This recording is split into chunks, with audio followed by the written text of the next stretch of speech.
Breaking news in the NFL, the Dolphins are placing Tua Tagovailoa on injured reserve, according to multiple reports. That means he's going to miss at least 4 more games. His earliest possible return date being Week 8 against the Cardinals.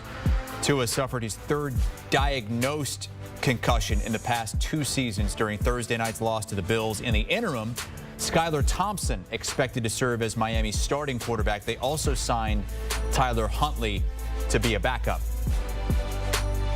Let's bring in our injury analyst, Marty Jaramillo. Marty, what do you want to see from Tua over these next several weeks to be able to feel good and clear him to potentially return, if he wants to the field? You know, this is a very difficult story for me to report on as a medical professional, as a father. And, you know, Tua's life has gotten so much bigger since the NFL, married, children, etc. So let's talk about what we saw on the field. So when he was tackled, he was hit in the head twice. First with the impact on the initial contact by Damar Hamlin, and then when he landed, hit his back of his head as well. It's almost like a 1-2 punch, which created a tremendous amount of trauma. What did we see in the field? We saw what's known as that fencing posture, where the arm extends fully, which is called a fencing posture because based on the on-guard position in fencing. What does that sign say? It's a severe sign of brain trauma. It doesn't happen in every concussion. It only happens in severe concussions. Not his first one. It's actually his second. We saw that last year where we had 2 concussions in 1 week. Right. So what does this tell us? He is in a very precarious situation. Many veteran coaches, veteran players have sounded the bullhorn. Should he retire? Many have said yes, including me. We know what happens. Yes, he will clear protocol. Why? Because the brain is very plastic. It can heal in the short term. And he's young, healthy, strong, and fit. Just because he can clear concussion protocol doesn't mean he should. But I challenge all of us on the retirement bandwagon, which includes myself. If we had a conversation with ourselves at the age of 25, 26, 27, after having an MVP type season, and all of a sudden we're going to say, I'm never going to play ever? Well, that's almost a non-starter. Am I right? That's the issue that we're having. He will clear protocol. He will do okay. The 4 weeks, what I said a number of times this past weekend is that is the minimum he should be out. At least 4 weeks, and he probably will clear protocol in 1 week. But the 4 weeks is an absolute necessity. I applaud Tua, his team, the medical staff for at least doing 4 weeks. And anything more than that is only great for his long-term health. So, Marty, what goes through this recovery process? I mean, what should and shouldn't Tua be doing over the next month or so in this recovery? Sure. Well, the NFL concussion protocol is a 5-phase program. The first phase is complete rest, both physical and mental, meaning they are asking him to stay away from his devices, television, reading, and no physical activity at all, because all of it can stimulate the brain.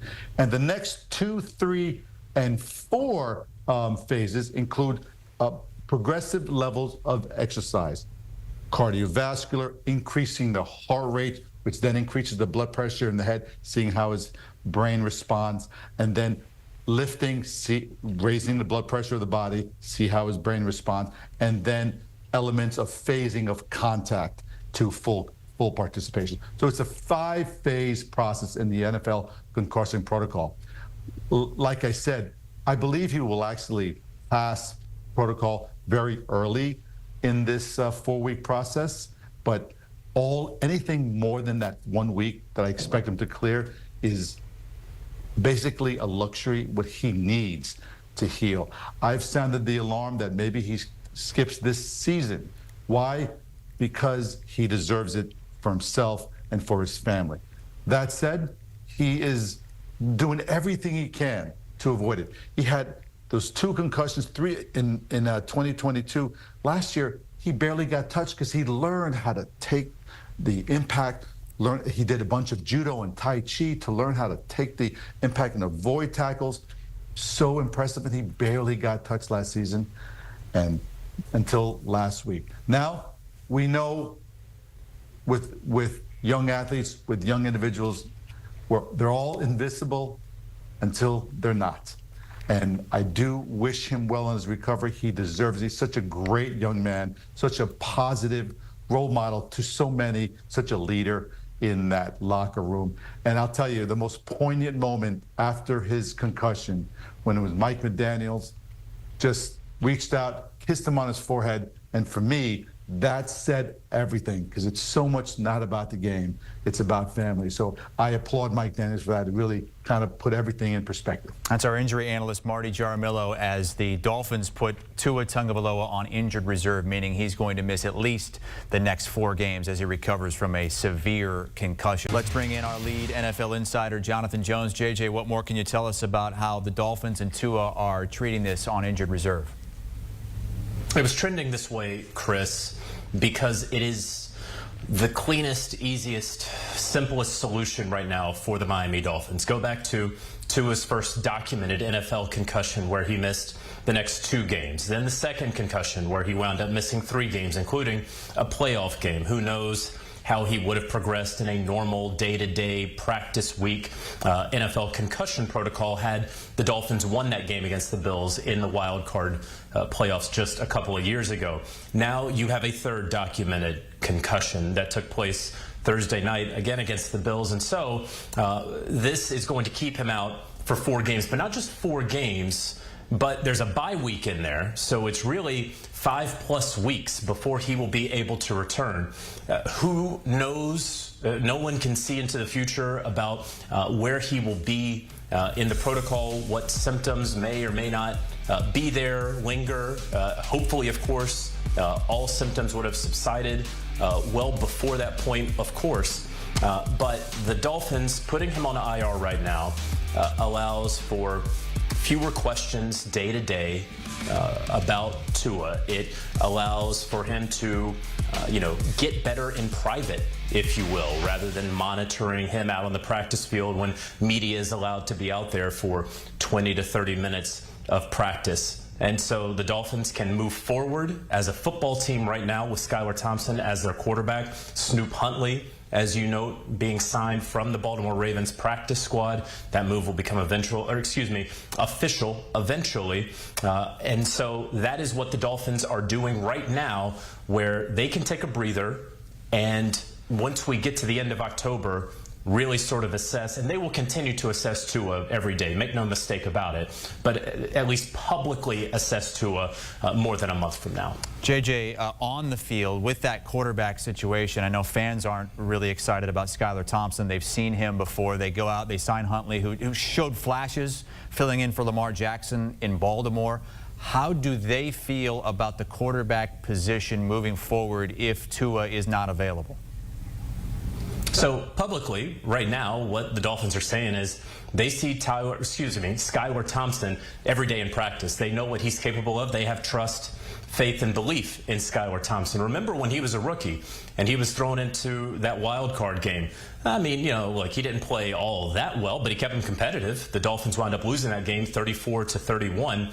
So it's a 1-score game against a Super Bowl contender. That's pretty good, even if you don't play the best game of your career. Of course, didn't really get that many opportunities last year with Tua Tagovailoa being healthy and playing the entire season, and then just getting in spot duty in a game that was already lost at that point on Thursday night. And so hearing Mike McDaniel talk about Skylar Thompson, he has gotten better since he kept the Dolphins in a playoff game. Of course, he does not equal a healthy Tua. And should we maybe believe that Snoop Huntley could 2 weeks from now be the starter for the Miami Dolphins? I don't see why that is not within the realm of possibility, certainly if Skylar Thompson struggles as a starter, because we know the Dolphins believe, with one of the oldest rosters in the NFL, with one of the fastest rosters, actually the fastest roster in the NFL, that they are a playoff contender. But they have to get things turned around. They have to steady the ship right now. And of course, it starts this week against a very difficult, very feisty 2-0 Seattle Seahawks team. That's Jonathan Jones as the Dolphins put Tua Tagovailoa on injured reserve. He'll miss 4 games, but as JJ pointed out, there's a bye week in there as well, so it's more than a month that Tua will be able to hopefully relax and recover. This is what the schedule looks like. They're 1-1 going to Seattle. Then they have the Titans on Monday Night Football, then a trip to New England before the bye. Then they go to Indy, and then Tua would be eligible if he elects to return Week 8 against the Arizona Cardinals. That's the start of Halloween week. That's how far away that is.